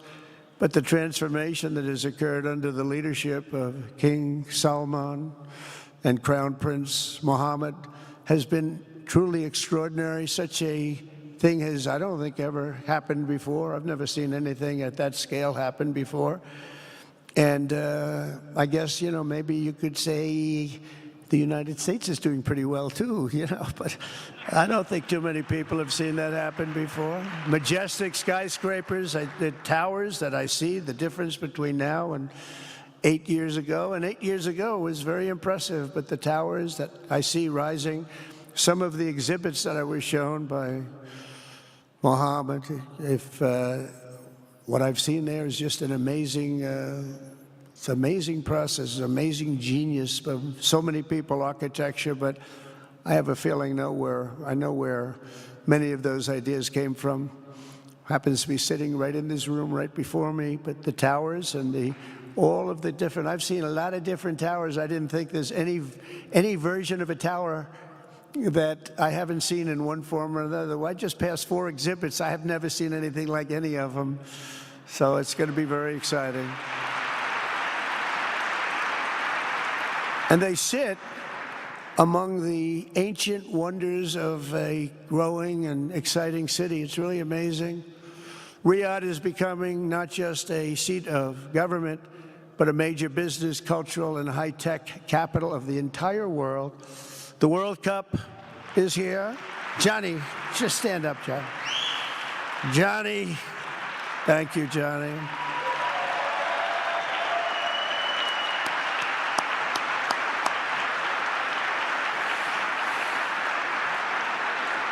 Great job, Johnny, great job. But the World Cup and the World Expo will soon be coming here, just like the World Cup is coming to the United States. It's going to be really exciting next year. The engines of Formula One racing now roar through the streets of Jeddah in a historic milestone. Other industries recently surpassed oil. Think of it, all of your other industries now have surpassed oil. I don't know if a lot of people will understand what that means. It's so big to make up a majority of the Saudi economy for the very first time ever. So think of that. Other industries are now bigger even than oil, which is always going to be a big monster. It's a big one. But that's a great tribute to you and economic development properly used. In other cities throughout the peninsula, places like Dubai and Abu Dhabi, Doha, Muscat, the transformations have been unbelievably remarkable. Before our eyes, a new generation of leaders is transcending the ancient conflicts of tired divisions of the past and forging a future where the Middle East is defined by commerce, not chaos, where it exports technology, not terrorism, and where people of different nations, religions, and creeds are building cities together, not bombing each other out of existence. We don't want that.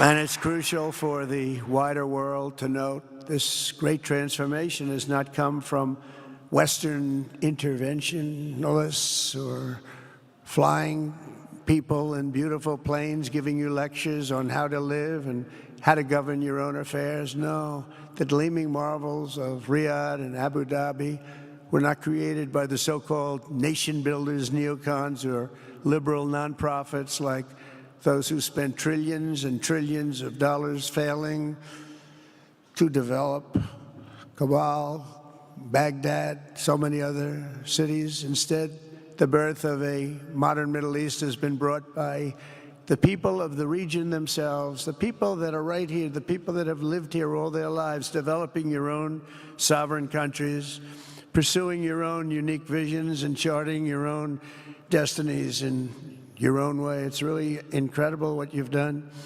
In the end, the so-called nation builders wrecked far more nations than they built, and the interventionists were intervening in complex societies that they did not even understand themselves. They told you how to do it, but they had no idea how to do it themselves. Peace, prosperity, and progress ultimately came not from a radical rejection of your heritage, but rather from embracing your national traditions and embracing that same heritage that you love so dearly.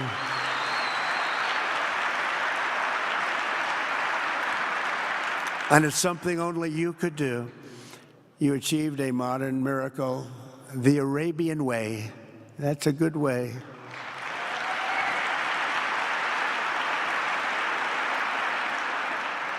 Today, the Gulf nations have shown this entire region a path towards safe and orderly societies with improving quality of life, flourishing economic growth, expanding personal freedoms, and increasing responsibilities on the world stage. After so many decades of conflict, finally it is within our grasp to reach the future that generations before us could only dream about, a land of peace, safety, harmony, opportunity, innovation, and achievement right here in the Middle East. So beautiful. It's such a beautiful thing that's happening. I guess, the people that are here can't even really appreciate it because you see it happening, and it's when you come to a place that you haven't seen in 5 years or 10 years or 20 years that it's even more incredible. When I left office just over 4 years ago, that future seemed almost impossible, what you've done. Together we had obliterated the killers of ISIS. We wiped them out, terminated its founder and leader, al-Baghdadi. We've got some breaking news in California. A judge has reduced the Menendez brothers' murder sentences, making them eligible for parole. This press conference happening in real time. We'll go to it now. It's a sort of hope in a hopeless environment that people have never seen. And I know those jaded types who would like to say that this is some special thing and it doesn't apply to everyone. Me standing here being free is a statement to the contrary on that. It is, in fact, going to have a positive impact on that environment. People who wouldn't have went to rehabilitative programs, who wouldn't have done self-help because they were hopeless, can now believe that if they do the right things and that they do it with great consistency, that they can see a positive outcome similar to this. And so this is a victory for restorative justice. This is a victory for other people who have changed their lives in that hopeless circumstance and will have an opportunity to be able to go to board themselves if they keep doing the right thing. I have a question. If you had not met Lyle and Eric in prison, do you think you would still be in prison? I would still be in prison, in my humble opinion. I believe that the behaviors that I was engaging in as a gang member, as somebody who was hopeless with a life sentence, I believe that I would have made my change as a result of the implementation of the law, like a lot of people have done. And ultimately, they're still there because their change can be questioned. When there's positive reinforcement, I don't like to tell people that I have something good for them when I ask them if they would like to participate, because if they knew, they might only accept the opportunity for the reward. So I like the fact that, you know, you have people who make a decision to change, and it's an inherent thing. And I had that opportunity, and I believe that if not for Lyle and Eric, I may not have believed that for myself as early as I did, to allow me to have already been living that life when the law changed, instead of being motivated after it changed. I'll take anything that'll cause someone who's done something horrible to sincerely want to change their lives. Whatever we can do to tip that domino for them, I'll take it. However, for those who decided to do it when there was no hope, I think that's a greater statement about the sincerity of their change. I'm curious what you thought of their statements today. This is the first time the public has been able to hear from them during these hearings. What did you hear with these folks? As someone who communicates with them frequently and still has spent more time with Lyle and Eric than I have with my mother, even though I've been free for 7 years, right? I knew that about them, that they had accepted responsibility, that they, even in an itemized way. So I thought it was more, I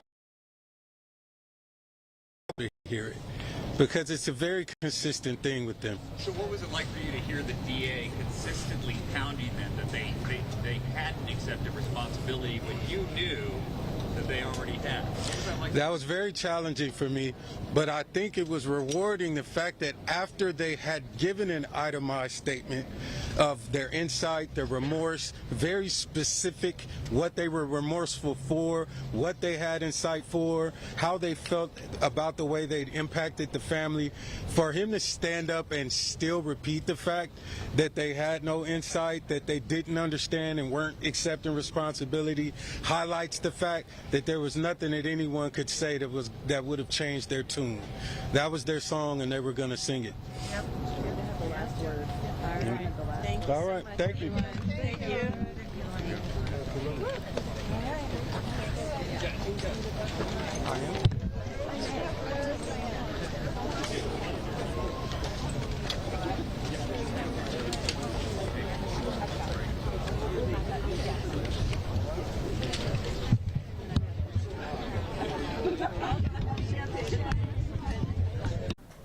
All right, Menendez brothers eligible for parole after resentencing.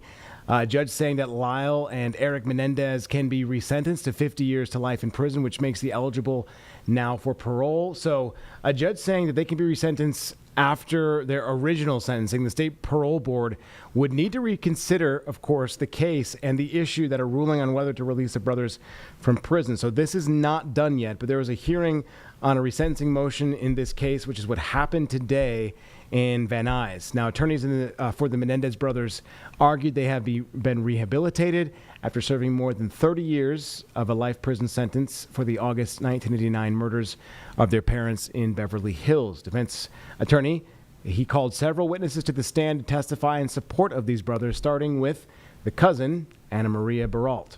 The Los Angeles County District Attorney's Office presented the case against resentencing, and they argued the Menendez brothers have not fully taken responsibility for their crimes.